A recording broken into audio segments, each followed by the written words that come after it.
Hi, I'm Darren, and this is the Dolls Rescue Channel. As you can surmise, today Marna is still feeling under the weather, but she is feeling better today than she was yesterday. So hopefully this is an upward trend to recovery and back in action so that I can be spared from humiliating myself and boring you. So here today is Dolls Gone Goth.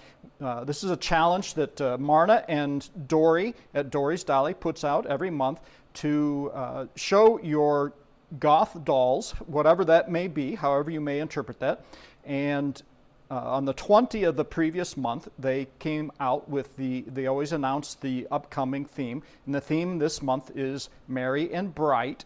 And this is my interpretation of Merry and Bright. This is Marna's custom blythe doll named Ghost, which is one of my absolute favorite customs that Marna has done. She is just adorable. The outfit that Marna created and the face up and the hair that she chose for this, just adorable, and the eyes, of course. She's got a little side eye going on today because she has been asked to help the family decorate the household and chip in a little bit and help with getting the house merry and bright. And she's got a little side eye. She's not really thrilled about the assignment. Merry and bright is really not her thing.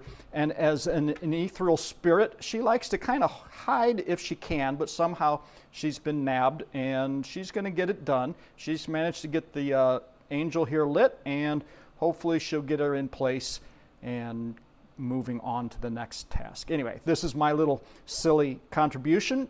So go ahead and post down below in the comments if you've got a video. We would love to see them. Thank you so much for participating. Thank you, Dory at Dory's Dollies. Please go see her. She always has the most incredible scenes, dolls, and setups. And I know you're going to want to see her merry and bright Dolls Gone Goth today as well. Thank you so much. Have a great day, and we'll see you soon. Please leave a like, a comment, and subscribe.